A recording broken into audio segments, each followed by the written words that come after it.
Live yet? Yes. Oh, well, this choo-choo is for you. The trains will run on time. Yes, they will. Welcome to On time today. the Don't Dream It, Stream It, Raucous Facebook Live. I'm Dr. Christopher Vogelman of Maximize Your Media, our digital agency, and also of Life Beyond Practice, which is our coaching group for doctors who want to escape the exam room for a life of greater free time, freedom, and fun with their own online business. Sounds exciting. I like that. It is. All right. I'm John Paduchak. Yes, you are. JohnPaduchak.com and Targeted Net Solutions. And hey, your sister's on. Hi, Oh, Michelle. boy. Hi, Michelle. I just looked over. Hey. Well, hi, if Angela doesn't show me, we can fix Michelle's sound. Anything can happen. And I specialize in video marketing, especially live video. And I'm Troy McDonald with LiveEventMarketers.com, also famously known as the Facebook group, which is where that link will take you actually, which is Live Event Marketers. And it's a place where you're allowed to announce your live streams or live events. And again, the key is that they are live or they're upcoming live, and they're based on business and marketing. Yeah, because a dead event just won't do. Gotta be well, live. you know, a recorded event is an event. However, it is recorded. Yeah, so it ain't live. It ain't live. Ain't nobody got time for them things if they ain't live. Ain't nobody got no time for that. Exactly. I was just prepping you for that, Troy. Yeah, in fact, the new meme that's going around, they've taken that same clip of that lady who says that, and it says, well, with what's been going on now, I guess I do got time for that. I do got time for that. There you go. I got me plenty of time for that. So it's funny how things have changed. Yeah, just amazing. Well, there's time for. We just finished a live broadcast with my friend Monica Klein, and so we were talking about the fact that we actually have more time to slow down, to be more careful and mindful of our eating and that type of thing. We actually have time to think about our businesses and our internet marketing and come up with better strategies where we might have been in so much anxiety and running a marketing hamster wheel that we didn't have enough time. So yeah, and there's always those things that you never really have time to implement that now all of a sudden, hey, I got all the time in the world. Suddenly your excuses are gone. Your excuses are gone. And it's funny how much I've seen that from other people today. You know, one of my friend Ed Winslow was talking about that, and he went and did a whole bunch of new stuff with his business. And then some of the people in our local marketing strategies group, they were saying the same thing. It's the proverbial silver lining. Indeed it is. Indeed it is. Even Troy has time to do a 6th grade graduation. The break we needed. Yes. Yeah. I find it interesting though, because I do see a lot of people as well say that, you know, when we go back to normal, it will never be the same again. Nope. And my prediction is actually it will be. I think it'll be better than the old normal. That there will be, just as when things came on, when it first happened, right? This is how much change happened. Then as time went on, people make the change. Then what's going to happen is time's going to happen, and people are going to start going back to how they were. There's too many patterns that are ingrained into all of us, and I see that there will be some people, again, that will make certain changes, and there will be some lasting changes. However, I do see in general that society will go back to most of the norms, or really pretty much all the norms over time. I tend to see that a problem that we all have that we need to work on is really making something when I guess you can call this a devastation, but a highly impactful situation happens. A couple of things can happen. One, you can actually literally make change, which tends to be the exception than the rule. Then there's the people that will do, it's kind of still part of this one, but they'll make some small bit of change, but it won't really make maybe the biggest impact in their life. Then there's the majority, and again, this is just my opinion, but they will be changed, but over time it will go back to, because it's easier for people to, unfortunately, for lack of a better way to describe it, is to go downhill than to stay on that uphill of being different than you were. Well, yeah, it's those old habit patterns are very difficult to change. And so if you take away the external pressure, people will tend to revert to their particular internal normal. So I know this isn't necessarily the topic for today, but No. I think it is a time to actually take a look at the various different things that maybe you have been doing or experiencing, or having to actually take a look at now that you've had the time to slow down, and they've kind of then, came up into your business, as we said yesterday, come up into your face, right? And actually look at the ones that you really want to, make more of a solid part of who you are and your life and your decision making, and really work on some either systems or methods or ways to make that a part of you, because this really is a chance that I think, I'm not saying won't be repeated in the future. However, depending on what age you are, it may not. And at the same time, just are there things that you can actually work at making a part of you, so that from this time forward, you are different in a better way? Well, and you can make a shift. I'd like to say sometimes that I'm full of shift, but that's because you embrace change, that is to speak. So anyway, that's just kind of, just because I've seen a lot more of those things of people saying, things will never be the same. And I'm like, my opinion is there's a yes and a no to that. Yeah. Well, but things are never the same, because change is a constant in the universe. There are going to be tendencies for those habit patterns to remain the same.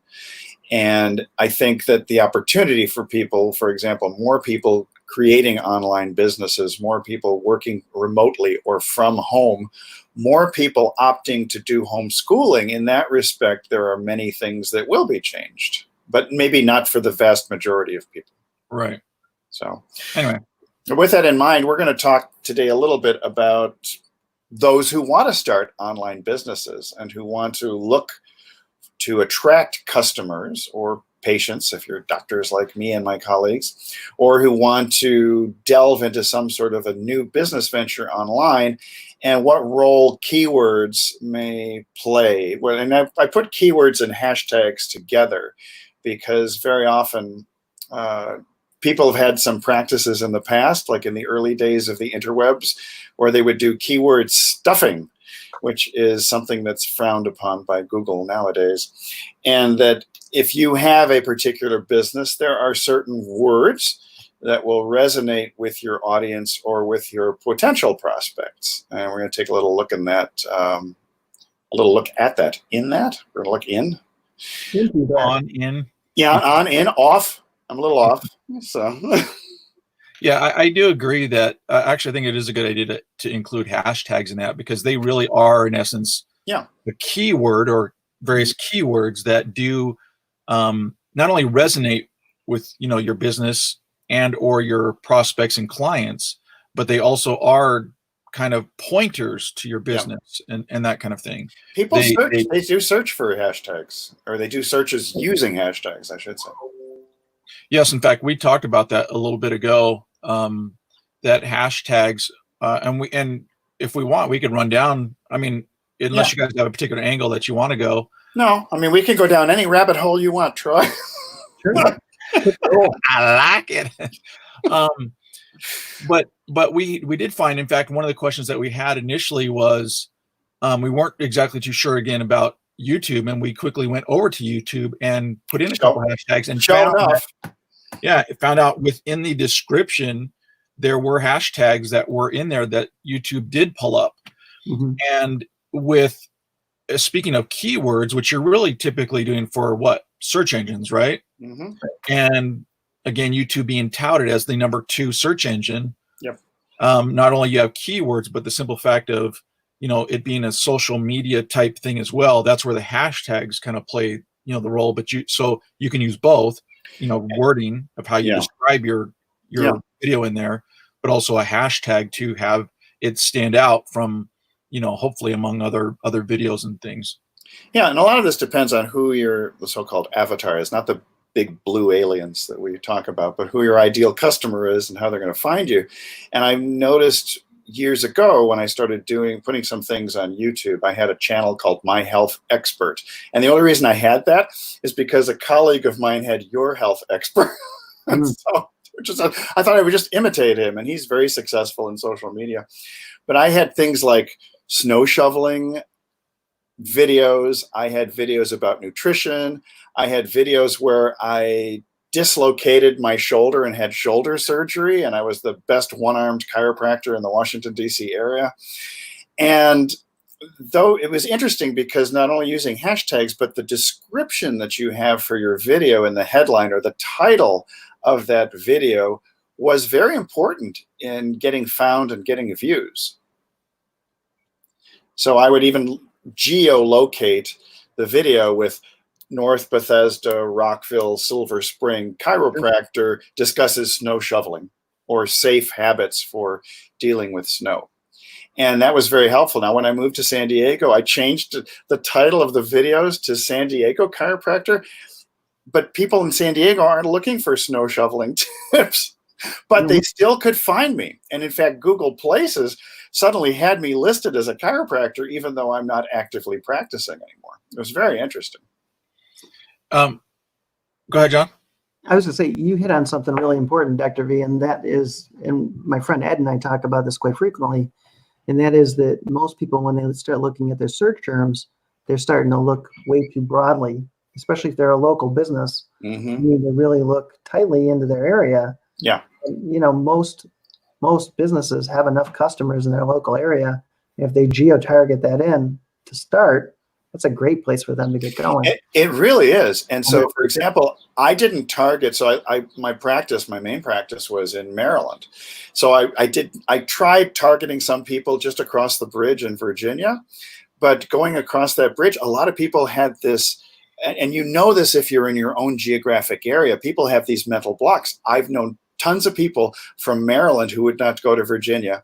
People from Virginia would not go to Maryland. And people from both places would never go into the District of Columbia.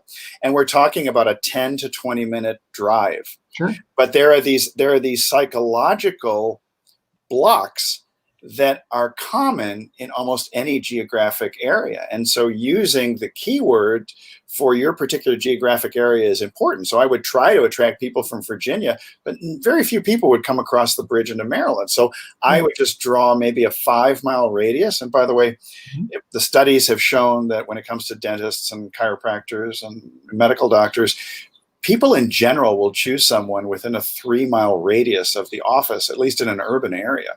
So it really doesn't make sense to waste your space in video titles trying to call out to people maybe 25 miles away from your place, unless you're in a more rural area.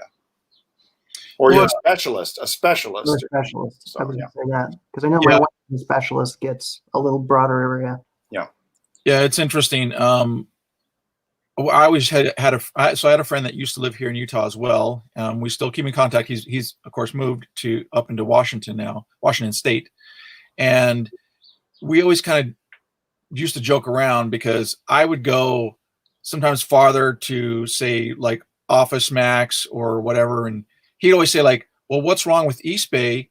And East Bay is an area, and they had Staples, and that was actually just right around where we lived. But for me, I wouldn't mind going, 15 minutes this way, where he would be like, well, I'm not going to go any more than 5 minutes. Yeah. And so it's really interesting these are some things you're not always going to know about, your customers as far as when you're digging in deeply. However, I guess, and now I'm thinking about it, depends on how deep you look at it. If you look at like, their addresses, and kind of really look at where they're coming from. Mm-hmm. And that's, I guess, kind of getting into the nitty gritty, but it does go to show you that you do want to know, as we call it again, your avatar. So what about them would be the kind of things that they would use to possibly search for you.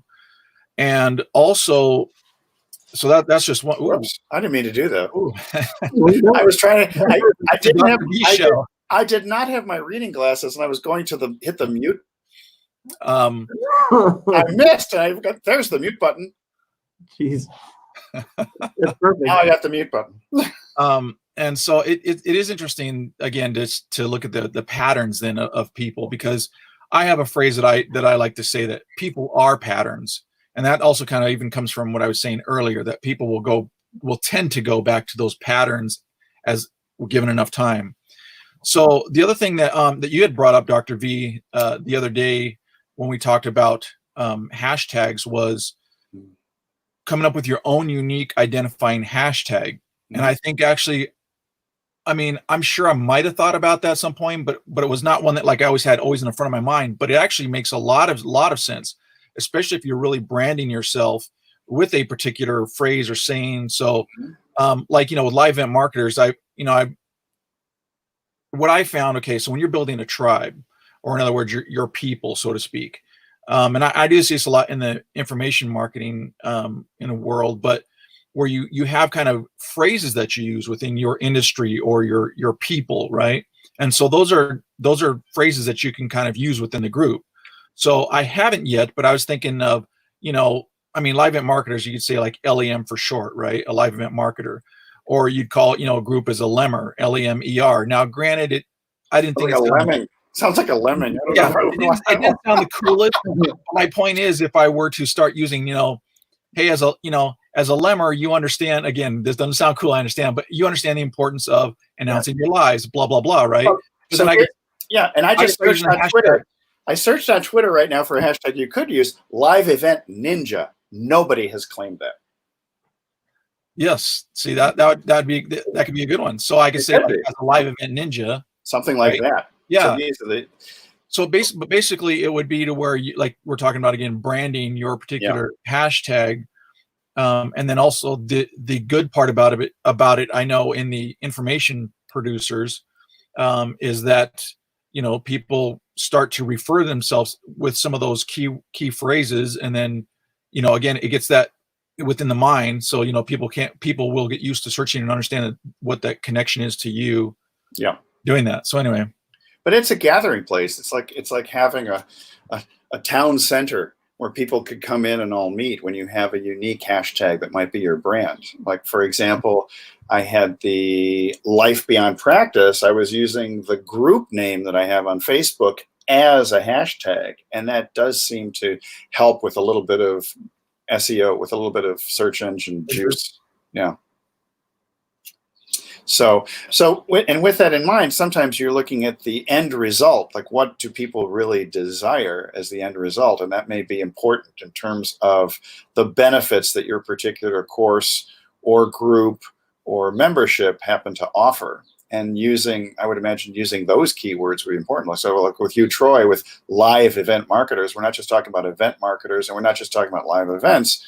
You've really narrowed it down to the marketers. Yeah, that's really what I have narrowed down to, because again, like you were talking about earlier, I didn't want to be broad because I know if the group was the group I originally called it was live stream.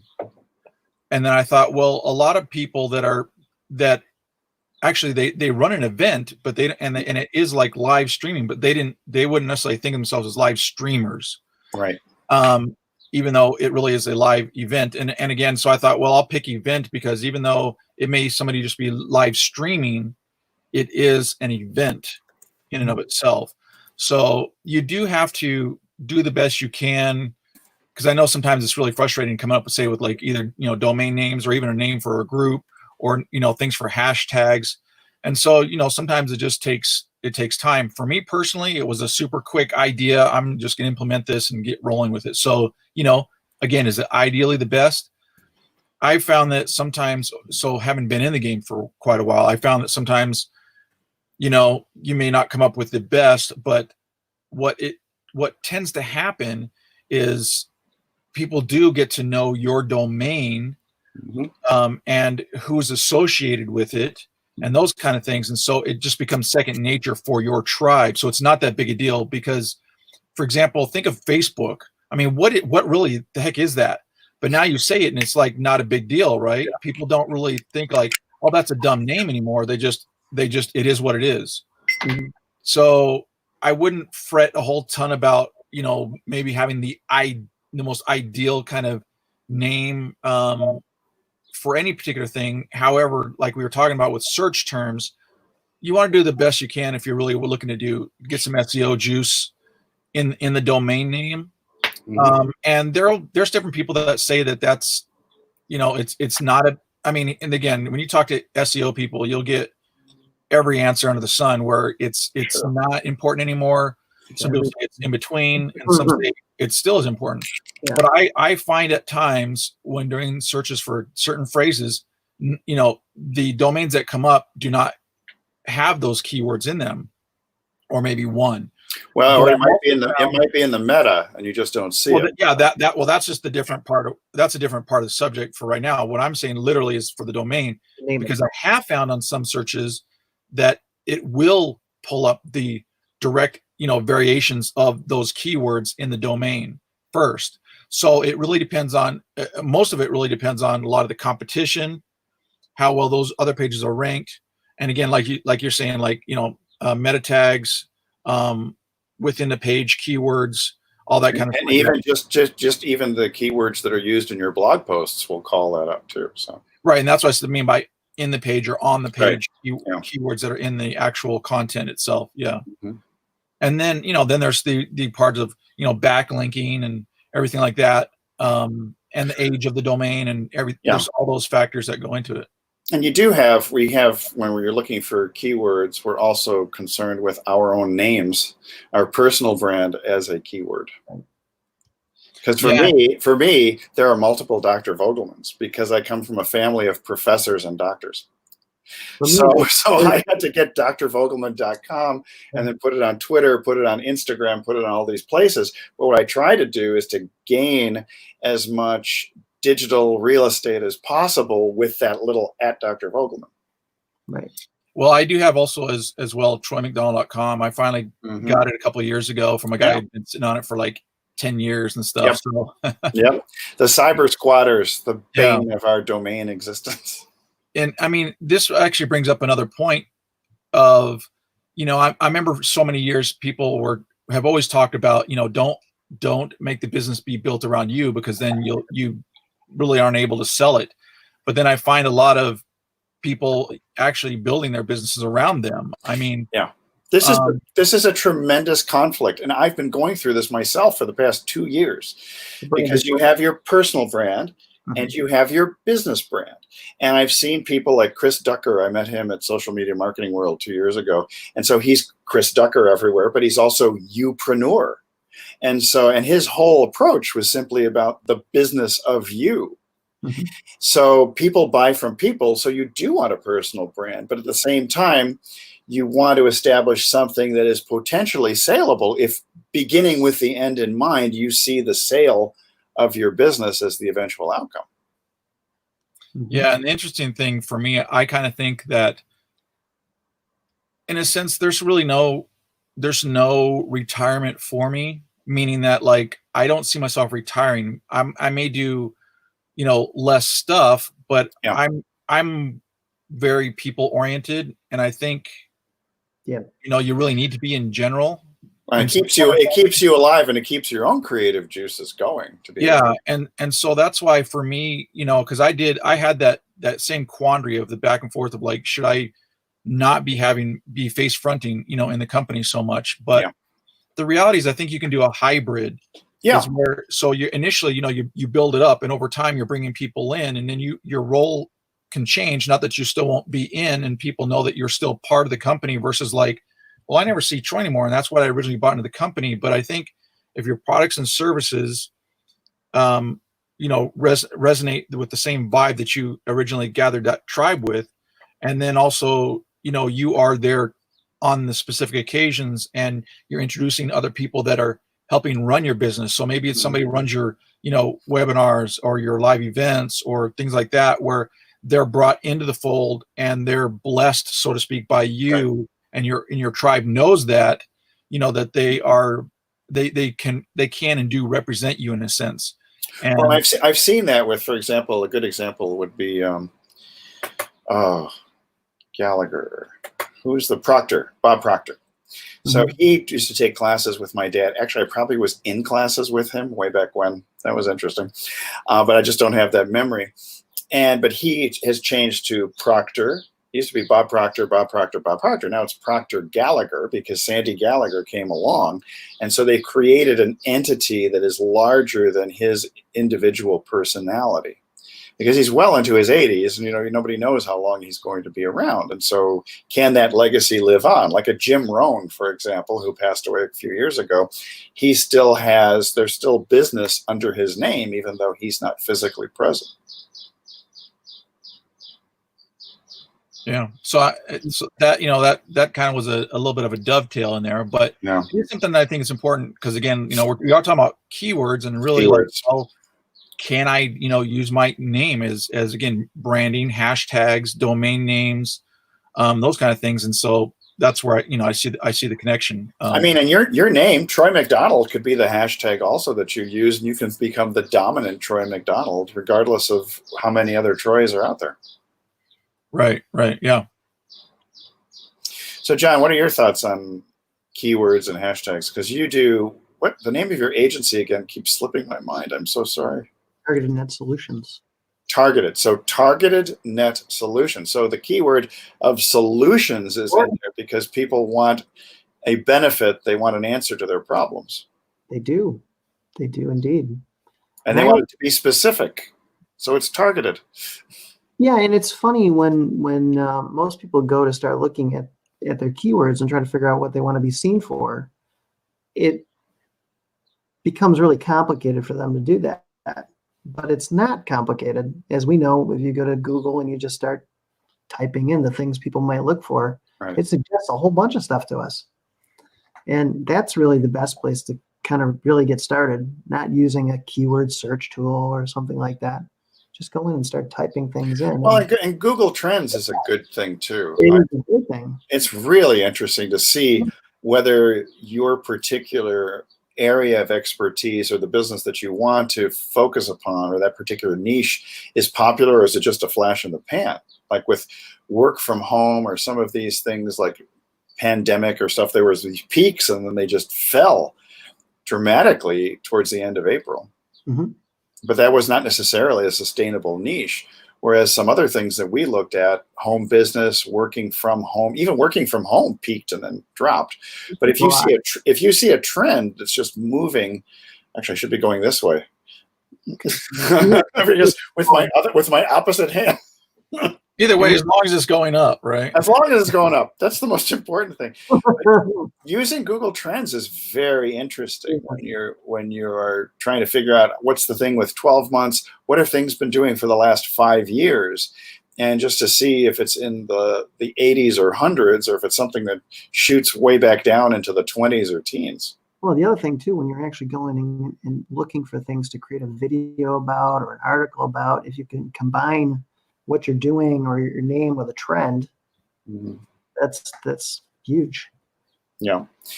And I think, but you don't want flash in the pan, as Troy always likes to talk about, the flash in the pan. Do you cook with like flambe a lot of things in your kitchen, Troy? Because it's always a flash in the pan. No, John will do that, but I do. I actually, it's interesting you bring that up. So let me touch on that, and then I have another item to bring in as far as keywords. But I refer to flash in a pan as, okay, I think if you can jump in front of trends or be part of them, yes, I don't think that there's a problem with that. Right. However, you need to understand what you're dealing with, right. That it's a flash in the pan in a sense, because I know some people will get into internet marketing and they'll jump on a trend or a way of making money, but it really is a flash in the, it's a flash in the pan. It's a tactic. Yeah. Or it's a strategy that is going to be short-term lived. And as long as you understand that, that you're not going to build a lifestyle around this, you're going to get what money you can and you get out. It's like sometimes you do with investing, like a stock or something, right? Yeah. Now, so that's where I'm saying there's a difference between, flash in the pan money or just, or flash in the pan, trend, meaning like you just understand what you're getting into. Flash in the pan money, knowing it's not going to be there forever. And also the traffic you're getting from that, more than likely won't be forever, because again, flash in the pan. But at the same time, I just see again too many people that try to build, or they think that they're building a business when they're just building it upon a strategy that's temporary. Or they're building just a product or a little PDF that could just vaporize within 6 months. Right. And so that's my specific flash in the pan explanation of why I use it. And again, just as long as you know what you're playing with, then then you can determine what you want to do from there. Well, so your business is not called Flash in a Pan LLC, is it? No, Okay, mine good. is Flash in Good. Pants LLC. Flash in the pants. That's Oh no, earmuffs. Well, just in case people were wondering what I meant by that, I wasn't referring to, I think, what you were referring to, even though it was still a bad reference, because mine would have been the reverse Flash, which is anyway. Don't flash people. I'll just drop that. Yeah, and I wasn't Okay. meaning that kind of flash. I'm thinking more of like a flame, anyway. Like the superhero, the Flash. Okay, as I digress, I will now climb back up the hill. So as far as keywords as well, another great thing to do is actually look at your even just basic statistics that come with your hosting package. You'll be able to find terms that people are finding you for, and you didn't realize that people were searching and finding you for those terms. Because what you may find is that they are finding a particular page for a certain term, even though it's not actually optimized for that, and you have it say optimized for something else, but it's also being found under that you then generate another page that is specifically optimized for that keyword phrase. And again, specifically try to go for phrases versus one keyword, like BBQ. Like, I want to be the BBQ, the barbecue, and it's like, well, okay, but it's like, so I live in Linden City, so it might be like, Linden, Utah barbecue, or, again, something more specific to the area. But or you could niche down by the time in terms of, Sunday barbecue expert or something like that, which gives you a little bit of a unique flavor to your barbecue. Flavor, smoky. So yeah, that's actually, like I say, I've over the years always loved looking at my own stats and seeing what people are searching for and finding me. And then, even looking at those, it can give you some other ideas of like, oh, actually, here's a combination like I'm not even using at all, or here's this one, and I could take that one. I can actually make a combo one of that. Right. And here's what I look at, like effort. I mean, you can go for, again, there's a lot of hanging fruit. Okay. And some of it's higher and some of it's lower. And, we always hear the phrase about the low hanging fruit, but I also think if at some point you get to where you've done all the low hanging fruit, go for some of the mid or higher hanging fruit. Yeah. And what I mean by that is not maybe necessarily, it can be, but not necessarily the harder terms to rank for, but also just basically including all the terms that you can rank for. Because some people like, well, these low hanging ones, I'm going to do these ones as pages. And so you never get around to that mid or higher, fruit. Well, look at now. I mean, do you have a little bit more time in your hands? Generate a few more pages, go for the mid tier kind of keywords and start, putting those in and just seeing kind of what traction to get you. Because the way I look at it is the more lead sources or branches, that I have out there, even if they just bring in a trickle every now and then, it all adds up. And that's kind of the concept of why I look at like live event marketers. Yeah, you can see it as I'm going to come in there and just dump a live stream or live event that I have coming up and hope to get people. But again, what I always try to reiterate, it's the network of people that you can network with and work on projects together. Yeah, because they have their audience, and you add theirs, etc. as you grow, and that's the same thing with the pages that you add to your website. With these mid and higher tier words, if they're going to bring in little bits here and there, even though you may get more from the low hanging fruit or those kind of things, again, it's just another one that you can bring in and expand your reach. Sure. Well, I can give you a very recent example of keyword selection. So my friend Monica Klein, who I've known, for 28 years or so. So she and I, we just thought, okay, we've got time on our hands. Let's try something. And she used to have a cable TV show for 12 years in LA that had an audience of like 450,000 people. And her TV show was called Total Health Talk. And so Total Health Talk existed for a long time and had a lot of traction in it. So we wanted to try something different. So creating live broadcasts during our downtime, I came up with Total Health Live. And so I grabbed the domain name, I created the Twitter, the other social media properties, and we created a group, first public, then private, called Total Health Live. And that's where we did our broadcasts either through there or we did them from one of our personal pages and then eventually brought them back in once the group went private. But she needed a product, and so we started looking at Google Trends. And one of the big things that we saw, because she's always had diet before, she actually had a book called Skinny Jeans Lifestyle. And she published that book, did very well with that, was going on a book tour, the whole thing. But we wanted to repurpose that content into something new. And we looked at the trends, and I came up with New Normal Diet. And it turned out that New Normal was one of those trends, going up this way, that did not drop precipitously. And so everybody talks about diet all the time. And in fact, they would refer to her program as Skinny Jeans Diet, even though she called it lifestyle. So why fight it when people are always talking about diet? And so we came up with New Normal Diet as the product that she was producing, the digital product. It's a 4-week program, along with PDFs and everything. But also the group itself we called New Normal Diet. But people have to ask permission to come in, and they actually have to have purchased the program. So that was something we just did like 2-3 weeks ago, and it actually has turned out to be very successful, but in a very short period of time, by just selecting the keyword new normal and the other keyword diet, and then combining them together to something that actually lifted up the domain name and the product itself a lot more than we originally expected. Yeah, it's interesting too. You'll see things like that where your own tribe can come up with rearrangements, so to speak, or like you say, they took a part of it and then add their own little segment. They add it in. I mean, it's funny because a nutritionist, even though you talk about lifestyle and nutrition is a lifestyle things, everybody who accesses a nutritionist, especially for weight loss, they always refer to it as a diet. So sometimes you just can't fight the perception of people when it comes to keywords. Take a look at what was it? I can't remember now, but it was Select Comfort, which is now the Sleep Number bet. They changed from Select Comfort to Sleep Number because people kept referring to it as Sleep Number. Well, and come to think of that, I think they kind of brought that on themselves, not as they did, not intentionally. Like, what is your sleep number? Mm-hmm. And so it always became, like when you think about it, and I think, that's an interesting point. Do you fight, because I think I have seen some, I can't think of any off the top of my head, but I know where like people are like, they kind of keep trying to push. They're like, this is the brand, this is the brand, this is the brand. And I think if it's not completely solidified, in other words, like if people started calling Coca-Cola, like, I'm like CC, like CC or whatever. Well, CC Senor.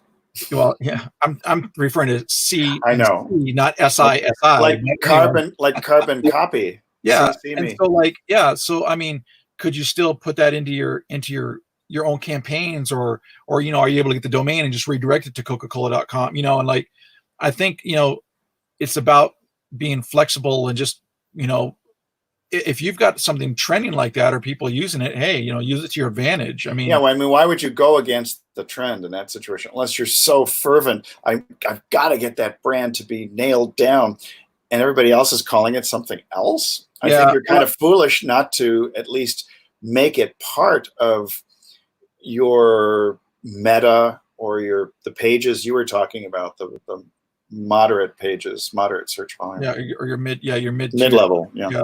Low level, mid level. Yeah. And I think I get it, like you have like different people that are just so stuck on their ideas, the greatest and whatever. And I mean, I kind of get that, but I also think like sometimes I see, and again, we're all not perfect, right? So in any given time with marketing, with hindsight's always 20/20, but like if you can take advantage of a trend or something that your tribe is kind of bringing into the fold. I mean, I think you should embrace it, especially if you're a personality, you're a coach, a consultant, whatever, make it just part of your thing. Sure. And the other thing is then you're already, as a marketer, we always look at being able to step into, water that's flowing in a particular direction that we want to go. Right. So why would you not want to then just go ahead and place yourself in, if that stream is already moving, in a direction that you want it to go and it's leading to you. I mean, don't, try to hold that water back and push it back up the hill and, don't put a dam in front of opportunity. Yeah. So. John, you've been a little silent now because we've been occupying the airwaves. You have. Yes. It's hard for me to get a word in edgewise with you two. Or sledge-wise if you use a hammer. You can, sledge-wise. John, we will allow you to raise your hand when you have something to say. May I speak? Yes, we give you permission to speak, young man.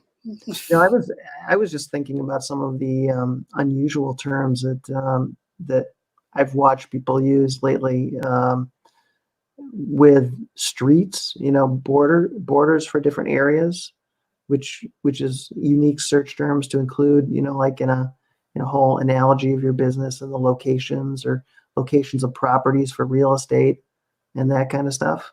Meaning what? I don't quite understand that.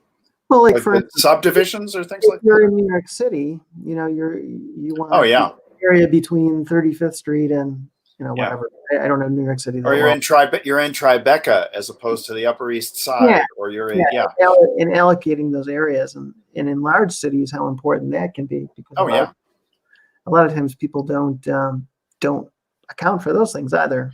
Well, yeah, because in fact, like what I said earlier, I was talking about, when you're doing geo-targeting, it's really important to, in a very dense area to be extremely specific. I wouldn't say that I am in Manhattan for my dental practice, but I might say that I am in Midtown.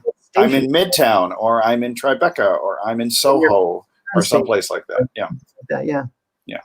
And people do search in real estate for neighborhoods more than they do cities or the particular suburb. Yep, exactly. Yeah. So when you can take advantage of those kinds of geolocation things is good too.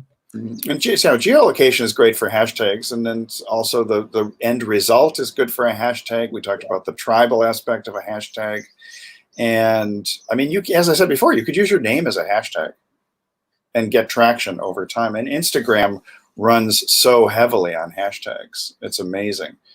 Of course, Twitter is the inventor of it, but they've just been migrating to different platforms. Mm-hmm. Troy, do you have the hashtag signature sheet? You might know. I should. You should get it. Wouldn't it be funny if it was available and Troy becomes famous for his signature sheet? Yeah. Well, speaking of that, so I have ordered some things and I'm just waiting to arrive. A lot of things are delayed, because of all what's going on and stuff. But so like I say, there's stuff going on behind here, which I had revealed a little bit that one day. And I will say that I'm actually getting a new desk. Ooh. And I am going to be doing, so it's going to be a desk that'll rise and go back down. Ooh. Because I do most of my work sitting down, but I do really like the live snippets, TM. TM, that's right. Registered trademark. No, it's not registered yet. It's just TM. Yeah. So, because I do like the standing up part of it, where I think, I am very, as you know, I like to use my hands and things, but it also does kind of have a different energy from standing up. And it's very true. I mean, I spent years teaching, like sometimes 20-hour programs by myself, standing in a hotel room, a hotel meeting room. And that the energy you can generate standing is far greater because you get better support from your diaphragm, let alone anything else. We used to do a lot of our calls and stuff while we were standing and walking around. And I like to pace too. That's one of my favorite things. Yeah, that's one of my favorites. Yeah, in fact, it's interesting though. I find that even that movement around your brain kind of functions differently too. And I think, and I'll put the little asterisks here, or that maybe it's for certain people it works that way, because some people might go like, what are you talking about? But I know it does for me, because like say it's whether it's that pacing or that movement around, or that just difference that you can't, you're just not going to get it from being in a chair. But you're also going to get more circulation in general to the brain when you're moving. That probably actually could be definitely part of it, Part of it. Yeah. Anyway, so that's one of the things that I'm having come in, and our cohort that is missing from today, that's poking her, Angela Langlotz. When she had hers, doing her live streams, with that stand-up thing, and I just kept on thinking about it, and I was like, man, I'm going for it. So like I say, I have a desk on order that will allow me to have it up for when I want to do the stand-up ones, and then it'll bring it back down to when I can just do it normally during the day. I actually found, I think I posted that somewhere. I actually found a standing desk in the alley that was from IKEA. I did see that. Yeah, it was from IKEA. Found it, somebody was throwing it out because I guess it was too big. They'd remodeled their house and it was too large now for what they had done. And so we brought it in and we looked at it. And we tried to play with it, but it was too big for my office here. So I may have to go with one that just rises and falls. Right now, I just use a series of books to elevate my laptop when I do a live. But the standing is just, it's a great idea. It's a very good idea. Yeah. Yeah. So, anything else that's coming to my mind specifically about, search engine keywords. Hashtag rabbit hole. And hashtags. Yeah. Rabbit hole. Down it. I think in general, it depends on your industry too, because sometimes there are industry specific terms, or when we get really geeky about marketing and technology and other things, different acronyms mean different things to different people. And so selecting a hashtag that may be too short might actually call people in from a different industry or a different potential customer that you had not intended. Right. And even that's why I would say again, we'll just think of hashtag, right? But the keywords on your site. Keyword also, but acronyms as keywords. Right. I mean, that's what I'm saying, that I would hope that you wouldn't just have a page that would just be, because that's, again, trying to go for BBQ for barbecue or something, right? That would be too generic to where you would then bring in other people that really aren't interested in what, because they're looking maybe for an actual sauce. Or because it could be, but also you could have a marketing group and you are trying to hashtag better business questions. And instead all these people are looking for sauce. So yeah. Yeah. So when you are using industry specific hashtags, I would hope you'd have other hashtags and or keywords on that page. So in other words, I wouldn't want you to do for you to use LED and with no periods, but and you're thinking I'm selling electronic parts, and so my page is about LEDs. Well, I'm like, well, you'd want to have something else, with that or it could be your laughter enthusiasm division for your coaching business. And you're calling in flashlights. So, all right. Well, I'll just leave that one alone. Well, your CEO, your CMO, all these, people use a lot of these abbreviations, and for those acronyms, it may not be what you think it is. So it's also good to research that even in Google Trends and looking at hashtags. I mean, one of the things that I love about Instagram is you've got the opportunity for 30 hashtags on every post, and very few people use all 30. Very few people use more than 10. And you can call a lot of searches by taking advantage of those additional keywords that you're using as hashtags. Oh, here's one that's going to give you guys a brain teaser. So do you use the singular word, or should you use the plural of the word? The answer is yes. The answer is yes, because when I've done domains before, I've actually gotten plural and singular because they both had really good search volume. But I'm referring to, do you then use it in your hashtags? Do you use it in your domain, meaning both? It depends on I think it depends on what is most popular. And your keywords. Yeah, I think it depends on what's most popular. I mean, you could use the singular and plural within a single blog post, or within a meta, I wouldn't do it. Because that's one that I've gone back and forth on. Yeah, it's a tough one. Sometimes you do, say ledparts.com, just as I'm just picking up, and ledpart.com. It's actually good if you can own both the singular and the plural. Right, but I'm thinking of the domain. If you were just going to pick one, which one would you pick? I would do the parts. I would do the plural, of course, because it's more popular. Or is it? I believe so. Let me search. I'll tell you in a moment. Well, I'm just saying. Talk amongst yourselves. That's a specific one, right? But it may be yes in that case, but in another case, it might not be. But that's just the one that I've kind of gone back and forth on in quite a while, and I never really hit up any of my, SEO friends in the sense that they really stay up on top of it. I don't as much as I used to. And I that's just one that I've always kind of wondered about. But for me personally, I would typically go for the plural, say like for a domain name, because I mean, again, if it made sense, because like plural would be like, oh, it's kind of weird. But if plural made sense, I go for that, because if somebody were to type for or search for the singular, it still is included or found within the plural version. Yeah, I mean, but then again, I'm also thinking in terms of brand names and things that maybe you have a course that you're calling it live event videos or live event video. Now, do you want both of them? I think you might, because video and video is sometimes searched for more often than the plural. Right. Yeah. I'm not knocking that necessarily. I'm just thinking like, well, if you were only, because I know, everybody's, I mean, again, I came back in the day when, domains were very expensive to buy. Oh, yeah. Now, I mean, now they're not really. So, getting both is not that big a deal. However, I interestingly was looking at some domains the other day. And there's some really, really expensive, weird domains out there. Like, why would they be charging that much? And there's sometimes, for like the off. So again, .com is ideally what you want to get, and .net, .org, depending on what you're doing. But, if there's like, .ws, I mean, there's just so many. Well, I'm just referring to, because John shaking his head no. My point is, if you're looking for and this is what I was looking for. I was looking for possibly buying just a short domain. So just made I know exactly what you were thinking. Yeah. And I found it really interesting. Some of the short domains that existed that they wanted a lot of money for, that made no sense whatever. And even some of them actually, the extension, the dot whatever, was small, but like the other part was like longer, and they just network. Network, .cafe, whatever.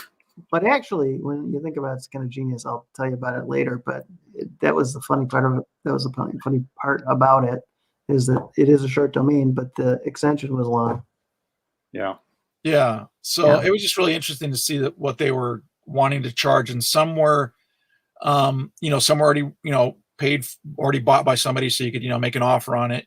Right. Some, you can tell and I don't get how this all works, but I know like it's the registrar, somebody out there. So it's not really like somebody bought it and you're making an offer on it, but they're just charging to register an extreme amount of money. Yeah. And I've seen on GoDaddy, for example, that they have already pre-registered a number of domains that you might be interested in, and they're calling them premium domains.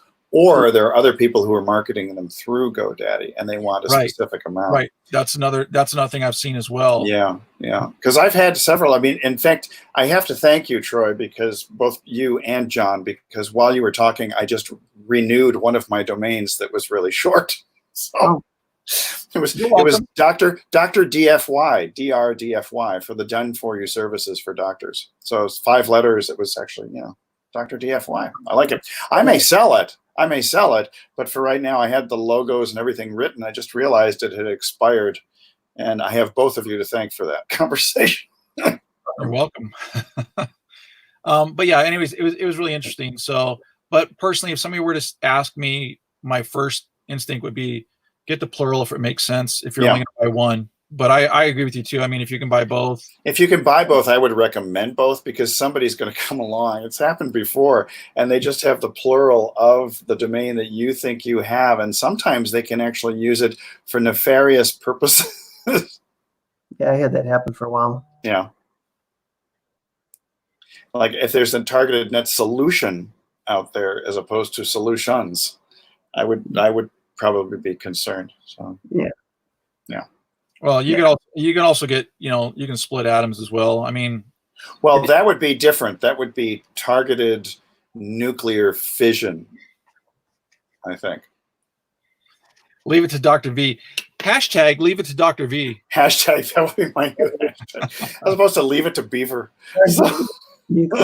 By the way, speaking of leave it to Beaver, unfortunately, Eddie Haskell passed away recently, the actor. Oh, Wally. So, yeah. So anyway, final thoughts as we're wrapping up. Yeah, I think so. John, go. You've got thoughts. Let me go. I've got thoughts. I don't know. Do I have thoughts? I'll go yes, first. You do. I'll go first if you want. Go, Troy. Go, Troy. Give me a chance to wrap up my thoughts. Okay. So again, one thing that I think has paid itself off, so to speak. Well, probably not the best way to use that phrase, but is looking at your own stats that come with your hosting, and look at the words that people are using to find your website and your web pages, and use those to your benefit, in the sense that you may find that the words that they're searching for are going to a page that it's not necessarily optimized for that. So you either need to work on that page a little bit, and or you also want to take that, if you don't have a page on those keywords, to to then create a page on that. And then the other point would be to work more on keywords because that's more of the lower hanging fruit. So the longer phrases at first, and then as you go higher up, as we're saying in the tree, for the low hanging fruit, and then the mid and then the higher tier usually goes down in the lower. Not in every case, because you can have like long. Okay, I'm gonna go out into a rabbit hole, but basically go for the low hanging fruit first. Look at your and that means they're usually multiple keywords, not just a singular keyword, and look at your own stats and use those to your benefit and get some data from that, because there'll be things you never thought of sometimes. And you have to check it on occasion too. It's not like you check it 1 month and it's always the same, but I'd say make it like a monthly habit just to pull up your month stats and look at them. Mm-hmm. John, did you collect your thoughts?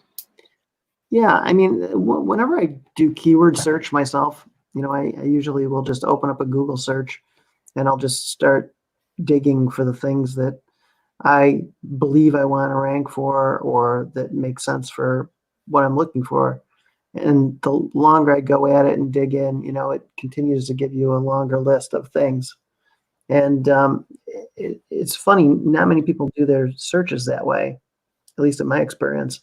But I tend to find the best stuff, and you get a whole bunch of listings at the bottom at the end of the day too. So that's how I do most of my keyword search, is just running through, looking for the things people are searching for that Google suggests. Yeah, I'm actually, it's funny you mentioned that, because I do see all those little suggestions at the bottom with hyperlinks to similar searches, and I've actually ignored those. So that's another thing you've helped me with today. Great, you find the real long tail stuff that way. Yeah, the long tail keywords at the bottom, I've been ignoring them most of the time. Dr. V, at this point, now that there's been 2 things, we will send you a bill. The first one was free. Mm-hmm. The second one's being charged for. Well, I actually want you to produce the signed contract for that. There you go. But I will say that when you're deciding on the words that you want to use, the keywords, I do love Google Trends.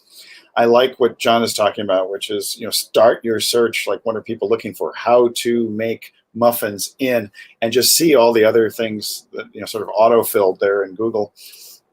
But also looking for the words to use that imply the end result of what somebody's looking for. Like, what is the end in mind that your potential customers or clients have? And using those keywords. And there are different strategies when it comes to branding. Do you select a domain name that has the end result in mind, or do you go for something else? But by and large, you need to really consider the fact, also look at your competitors and look what keywords they're using within their posts, within their video descriptions, within their titles, and not necessarily copy them, but model them into something that will be useful for you. And don't underestimate the power of hashtags, particularly on Twitter and Instagram, where you've got 30 of them. Take advantage of all 30. So, and don't be afraid to use your own name as a hashtag. I think that's pretty cool. So we will be back tomorrow. We will. Thor's Day, Hammer Time. At the same time, we have 2 o'clock Pacific, 5 Eastern, 3 Mountain, 1 p.m. Alaska. 1 p.m. Alaska. You always like to skip over the central people, and I Well, think, Central, you know, the funny thing is I'm used to the Central people. It's very funny because I lived in the Central time zone for quite some time when I lived in Texas and in St. Louis going to school. So but I'm used to actually saying, you know, 5 Eastern, 4 Central, 2 Pacific, and ignoring Mountain has been my trend. But since you came on the scene, now I'm thinking more Mountain than Central. yeah, I know. Yeah, it's interesting. Mountain and Central do get to be looked over, so to speak. But yeah. So, anyways, that's 4 o'clock for the Centralans. 4 Central. There you go. My cat. And that would be actually also 4 Central, 5 Central. It would be 6:30 Newfoundland time for our Canadian viewers. Yeah. Fancy now. Very fancy. All right. And on that note. On that note. Bye. Bye, everybody. See you tomorrow.